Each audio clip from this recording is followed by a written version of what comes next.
It's finally Friday. It's Friday, Friday. Thank God it's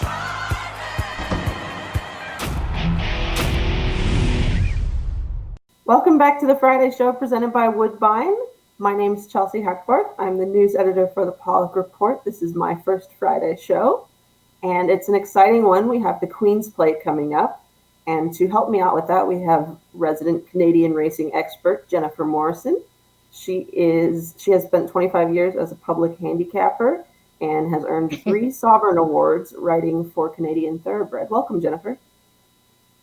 Well, thank you for having me, Chelsea. I'm very pleased to be on the Paulick Report Friday show. And hello, Ray. I know you're driving somewhere, but I miss you at the Queen's Plate, so hopefully we'll see you soon.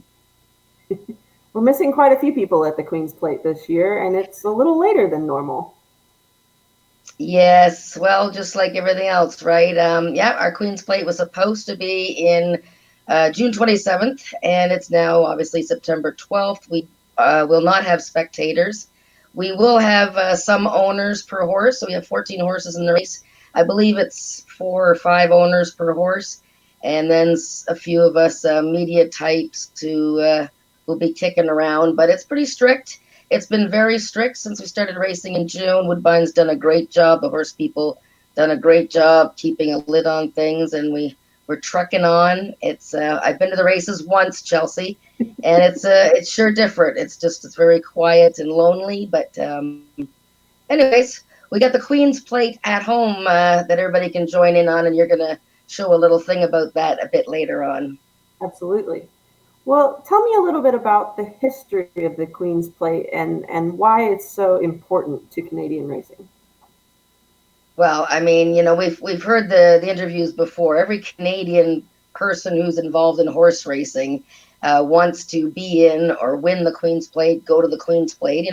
It's not unlike the Kentucky Derby. I equate it a bit more between the Kentucky Derby and, say, Royal Ascot, because we're very royal oriented up here, because the Queen's Plate essentially started because the Toronto Racing Club back in 1860 asked the Queen for a few dollars to sponsor a race. And Queen Victoria gave this racing club a little gift of 50 guineas to present to the winning horse that year. And lo and behold, the race has gone off for 160 years. It's the oldest race, continuously running race in North America. And it's just Stanley Cup in hockey. Every Canadian wants to win that if they're in hockey, and every Canadian in horse racing wants to win the plate. Well, and it's 15 years older than the Kentucky Derby, you were telling me. So we've got a few years yet to catch up to you. That's right. Yes, you guys are going to have to hurry with that. But, isn't it great that we managed to get the big races going off anyways in this very difficult time? Oh, absolutely. I'm so grateful we have racing at all, not to mention big races. But that purse, it's a little bigger than 50 guineas these days, isn't it? Yeah, so and then there actually isn't 50 guineas anymore. So it's $1 million Canadian, and so the winner gets $600,000 Canadian, and purse money right down to big purse money down to 5th place. So it's a big prize, and we only have $2 million races this year. This one, the Plate, and next week's Woodbine Mile. I'm excited about the Woodbine Mile too, but let's see, who the 2 favorites in the Queen's Plate. First of all, you've got a filly in there, Carlens Voyage, and we've had fillies win 2 out of the last 3 runnings of this race. So, and she won the Woodbine Oaks, I think, coming into this. So, what makes her a likely winner this weekend? Well, I mean, she's just a monster filly, and she's very tractable. She's got stalking speed, but if the pace is fast, she can come from way out of it. The fillies, because we have such a small pool of horses, Canadian-bred horses here, Chelsea, fillies do well in the Plate. We only have X number of horses from BC to Ontario. Most of the time we have just Ontario horses racing in the Plate. So fillies do very well because of numbers wise, but also we breed good fillies here. And Carlens Voyage, bred by John Secura Jr., was born at Glen Secura's from Hillendale here, his brother, and she's a big, tough filly. and she ran very fast in the Oaks. She was the champion 2-year-old last year, and yeah, she ran faster than the boys did in the plate trial, which came a little bit earlier on the card. So there's not many chinks in her armor. But the morning line favorite's still that winner of the plate trial, though, I believe. Yes, Clayton is an interesting story. Actually, he was bred by Bernard and Karen McCormick out in Eastern Ontario, and they bred a recent winner of the Queen's Plate, Sir Dudley Diggs, so they're pretty excited. And this fellow was actually bought for, it says 50,000 on the PPs, but it was more like 12,000 by Donato Lani, who is a bloodstock agent in Kentucky, but is actually from Montreal, Quebec.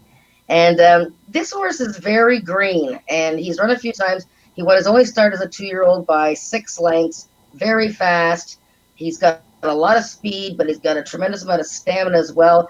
The plate trial was a little bit slow, but boy, Clayton was just throwing his head and ducking and diving, and then he didn't want to seem to go past horses as he was taking the lead towards the finish line. So I don't know if he's ready for 1.25 miles to win at it in a field of 14, or whether he's going to peak and Saturday will be his best race.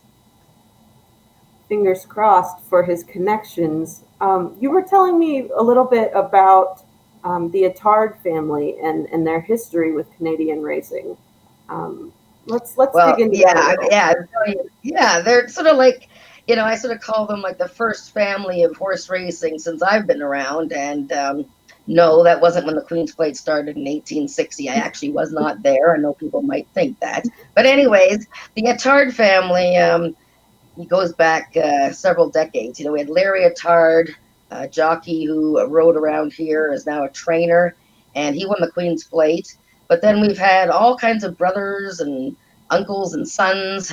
We've had Paul Attard, Jamie Attard, Tino Attard, Steve Attard, Kevin Attard, Sid Attard. All these family members have raced horses and done well here at Woodbine. And this year we have Sid Attard and his nephew Kevin Attard with horses in the plate. Neither have won the plate. In fact, none of the Attards, other than Larry, who was a jockey, have won the plate. And Kevin is the youngest one. Sid is his uncle. And Kevin has a very large stable. He's got 2 horses in the plate. He's got Clayton, and he's got a filly by the name of Merveilleux. That's Francais. And Merveilleux is a very good filly, actually, and she's a contender as well. So the Attard family, they're entertaining, they're fun, they're personable. Kevin is a very smart, intense horse person, and I like to call him a friend, and yeah, he's got a lot of people cheering for him. Well, we'll keep our fingers crossed for him too then. Let's cut away and show our viewers how they can participate in this year's Queen's Plate by watching the Queen's Plate at home, and then we'll be right back with our picks for the big race. And they're off.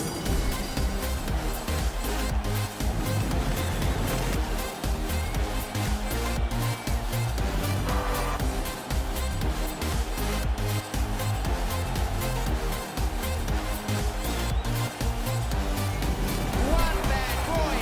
Never looked better.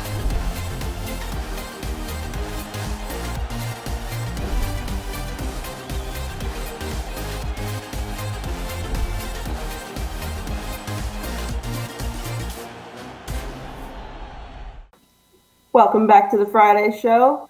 Okay, Jen, drum roll. Who are your picks here for the Queen's Plate?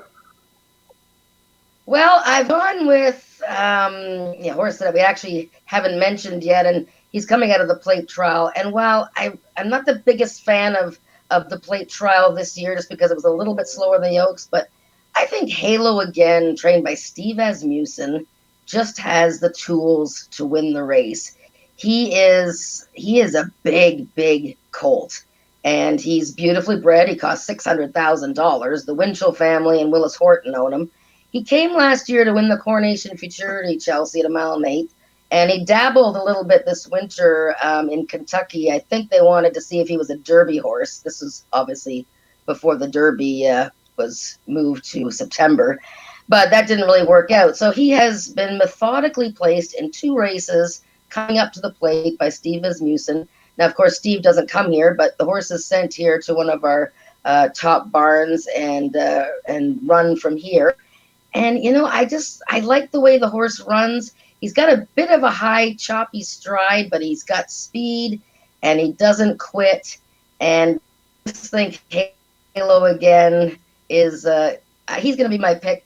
Interesting enough, though, he's got one of those jinxes going. I know you guys at the Derby had one of those jinxes going for a while that Justify broke, but the last horse that won the Coronation Futurity, which is our big race for 2-year-olds, and then the plate was Norcliffe in 75 and 76. So it's been a little while, but I think Halo again is going to get it done.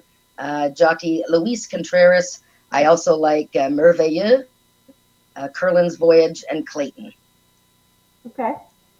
Well, I think you're right on with your analysis there, of course.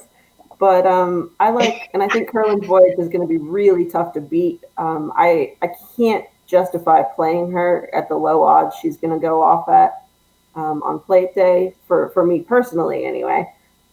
So like I did in the Derby, and the strategy failed me in the Derby, but I'm stubborn, so I'm going to try it one more time. I'm going to go with a 30-1 long shot. I like Holyfield. He broke his maiden last out, August 22nd. He showed he had heart. He ran all the way to the wire, got his nose down in front. His pedigree has a beautiful mix of speed and stamina. And his trainer, Catherine Day Phillips, has twice finished second in the plate. And maybe this is her year. 2020's been all about the things that we don't expect to happen coming true. And why not? Hey, you know what? Holyfield is very popular. Of course, he was called Holyfield because he's missing part of his ear. And that happened with him as a foal. His mother bit part of his ear off, so he's got this big missing part of one of his ears. And so, of course, they named him Holyfield after the boxer that is missing part of his ear. But anyways, well, now I just love him even more. There you go. How can you beat that? Catherine Day loves this horse as like one of her favorite horses.